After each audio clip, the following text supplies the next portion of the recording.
നമസ്കാരം. തലനാരിഴയ്ക്ക് രക്ഷപ്പെടുക. അല്പം ആശങ്കയും സമ്മർദ്ദവുമൊക്കെ ഉണ്ടാവുമെങ്കിലും ഒടുവിൽ എല്ലാം ശുഭപര്യവസായി എന്ന് ദ്യോതിപ്പിക്കുന്ന ഒരു പ്രയോഗമാണിത്. രക്ഷപ്പെടൽ മരണത്തിൻ്റെ വക്കിൽ നിന്ന് ജീവിതത്തിലേക്കാവാം, അല്ലെങ്കിൽ പുതിയൊരു ജീവിതം കരുപിടിപ്പിക്കാനാവാം. ടോപ്പ് റിപ്പോർട്ടിലേക്ക്.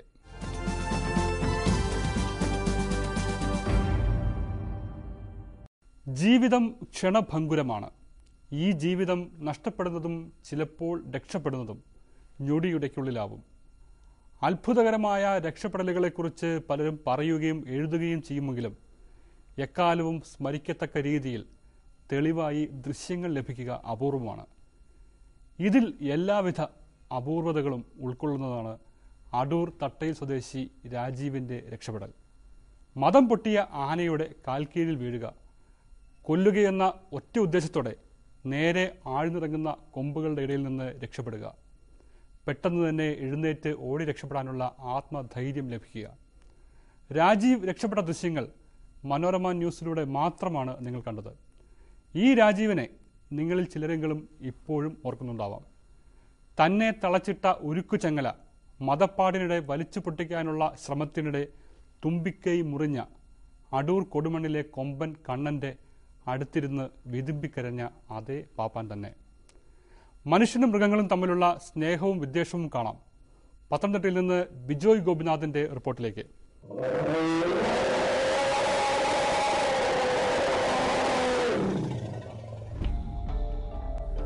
ആനയും മനുഷ്യനും തമ്മിലുള്ള ബന്ധം അനിർവചനീയമാണ്.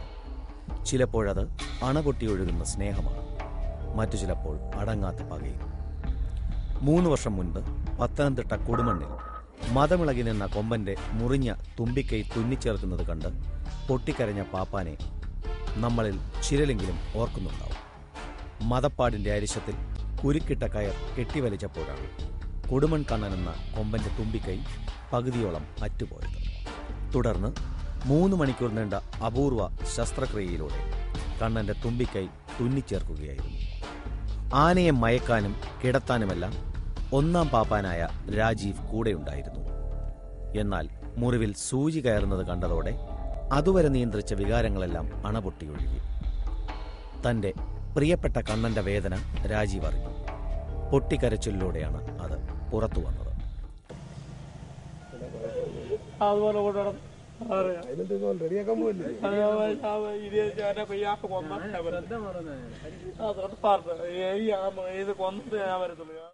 രാജീവ് എന്ന ആനപ്പാപ്പാന്റെ മനസ്സിലെ മൃഗസ്നേഹത്തിന് മുന്നിൽ അന്ന് മലയാളികളുടെ മനസ്സലിഞ്ഞു. ആനയുമായി ബന്ധപ്പെട്ട ആരും തെക്കൻ രാജീവ് എന്ന് വിളിക്കുന്ന രാജീവിനെ അറിയും. എവിടെ ആനയിടഞ്ഞാലും തളയ്ക്കാൻ രാജീവ് ഓടിയെത്തും. തിരുവിതാംകൂർ ദേവസ്വം ബോർഡിന്റെ മണികണ്ഠൻ എന്ന ആന പത്തനംതിട്ടയ്ക്കടുത്ത് ഓമല്ലൂരിൽ ഇടഞ്ഞപ്പോഴും തളയ്ക്കാൻ രാജീവിനെ തേടി ആളുകൾ. കുറുമ്പ് കാട്ടി നിൽക്കുന്ന മണികണ്ഠന്റെ അടുത്തേക്ക് രാജീവ് ഓടിയെത്തി. കണ്ടുനിന്നവരുടെ ഉള്ളുകാളിച്ച സംഭവങ്ങളുടെ തുടക്കം അങ്ങനെയായിരുന്നു. തിങ്കളാഴ്ച രാവിലെ 9:30 കൈപ്പശ്ശേരി കടവിൽ നിന്നും ചങ്ങല പൊട്ടിച്ചോടിയ മണികണ്ഠൻ 3 കിലോമീറ്ററോളം റോഡിലൂടെ നടന്ന് നേരെ ഓമല്ലൂർ രക്തകണ്ഠ ക്ഷേത്രത്തിലെത്തുകയായിരുന്നു.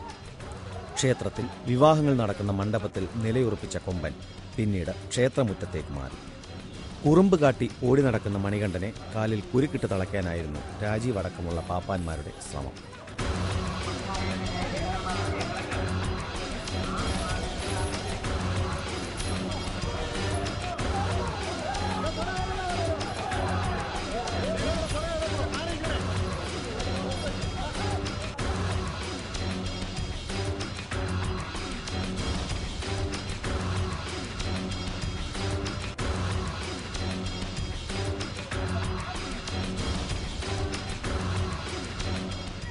ഇതിനിടെ ഞൊടിയിടയിൽ രാജീവിന് നേർക്ക് കൊമ്പൻ പാഞ്ഞെടുത്തു.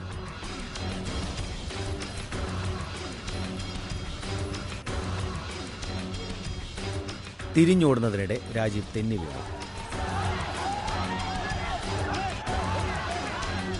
തുമ്പിക്കൈക്കും കൊമ്പുകൾക്കുമിടയിൽ തൂണുപോലുള്ള കാലുകൾക്ക് കീഴിൽ ഒരു ജീവൻ. എന്തും സംഭവിക്കാവുന്ന നിമിഷങ്ങൾ. മണികണ്ഠൻ ആഞ്ഞുകുത്തിയെങ്കിലും ഭാഗ്യം രാജീവിനൊപ്പമായിരുന്നു. കൊമ്പന് ഉന്നം പിഴച്ചു.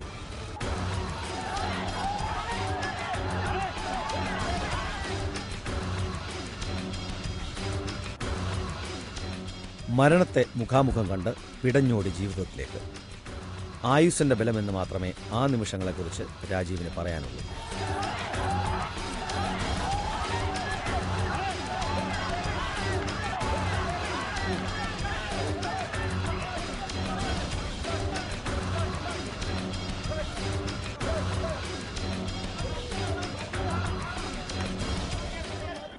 കയറുന്നു. നമ്മൾ വന്നാനെ കണ്ട് ആദ്യം കുരുക്കിട ആന ഫസ്റ്റ് കുരുക്ക് വീണതാണ്. അത് കഴിഞ്ഞപ്പോഴത്തേന് അവർ സമ്മതിക്കാത്ത കാരണം നമ്മൾ പിന്നെ വെടിവെക്കണം എന്നൊക്കെ പറഞ്ഞു വരും. അത് കാരണം നമ്മളത് ചെയ്തില്ല. കാരണം പിന്നെ വെടിവെക്കണം, നമ്മൾ സ്ഥിരം ഇവിടെ നേരത്തെ കൈകാര്യം ചെയ്യുന്നുണ്ട്. നമുക്ക് അറിയാം നമുക്ക് കുരുക്കിട്ട് പിടിക്കാൻ മതി. അങ്ങനെ രണ്ടാമത് കുരുക്കിട്ട് കെട്ടാണ്ട് വന്നാണ്. അങ്ങനെ വന്നപ്പോഴാണ് ഇല്ല ആന ഓടിച്ചപ്പോൾ നമ്മൾ വന്ന് തെറ്റി വീണ്. അങ്ങനെ പറ്റിയാണ് ഇതിന്. അതെന്താ നമ്മുടെ ഒരു ഭാഗ്യം, എൻ്റെ ഒരു ഭാഗ്യം. അതല്ല പറഞ്ഞ് നമ്മളെന്താ കൂടുതൽ പറയുന്നത്. എനിക്ക് നേരത്തിന് മുമ്പ് കണ്ടായിരുന്നു. അത് ഇതുപോലെ നമ്മൾ കൊച്ചുവെള്ളം കൈ വെച്ച് കോന്നിയിൽ പരിപാടി എടുത്തിട്ട് ഇതുപോലെ ആന മുരുകനാന മതപ്പാടി നിന്നപ്പോൾ നമ്മൾ പരിപാടി എടുത്തിരിക്കുന്നു. ആന എടുത്തിട്ട് കൗത്തി.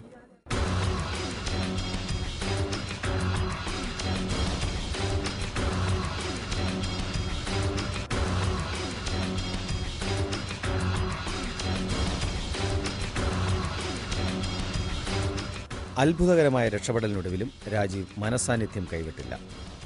മയക്കുവെടി വെച്ച് ആനയെ തളച്ച കൊമ്പന്റെ മുറിവുകളിൽ തൊട്ടുതലോടിയ ശേഷമാണ് രാജീവ് തന്റെ പരുക്കുകളെക്കുറിച്ച് പോലും ചിന്തിച്ചത്. രാജീവിന്റെ ആനക്കമ്പത്തെക്കുറിച്ച് പറയാതിരിക്കാനാവില്ല.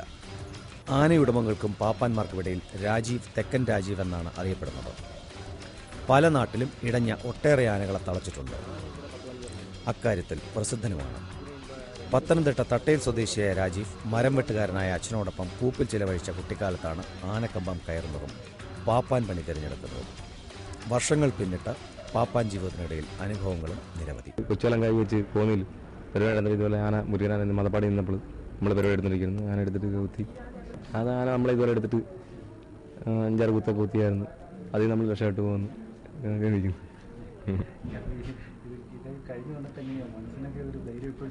ഇപ്പോഴും തോന്നുന്നുണ്ട് ധൈര്യമായിട്ട്. എന്താ ഏത് ജോലി ചെയ്താലും നമുക്ക് അതിനകത്ത് എന്തെങ്കിലും ഒരു പാട്ട് വരുമല്ലോ. അതിനകത്തല്ലാതെ ഒരു കുഴപ്പമൊന്നുമില്ല. ജീവൻ പണയം വെച്ചുള്ള ആനക്കളിയിൽ രാജീവിനെ പോലെയുള്ള പാപ്പാന്മാർക്ക് പക്ഷേ അർഹമായ പരിരക്ഷ ലഭിക്കുന്നില്ല.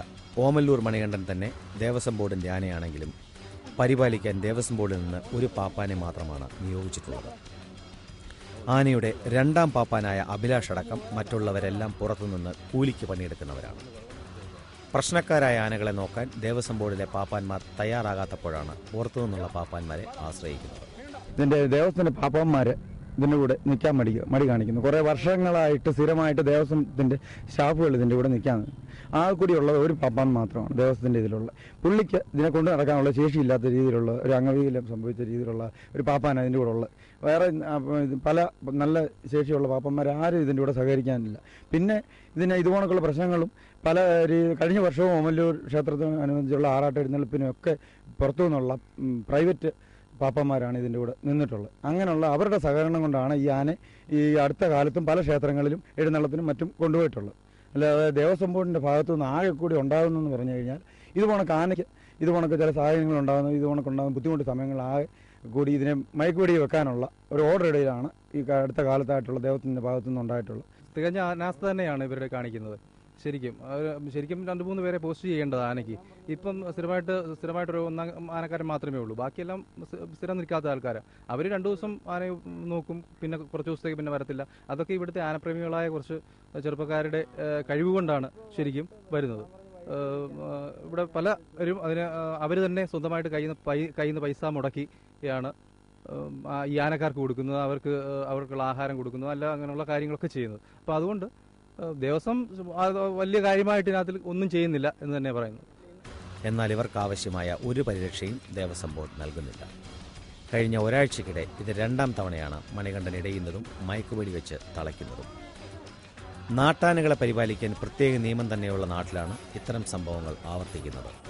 നിയമങ്ങൾ ആവശ്യത്തിനുണ്ടെങ്കിലും അവ നടപ്പിലാക്കാൻ അധികാരികൾ വേണ്ടത്ര ശ്രമിക്കുന്നില്ല എന്നതാണ് യാഥാർത്ഥ്യം. ഒരു ഇടവേളയ്ക്ക് ശേഷം തിരിച്ചെത്താം.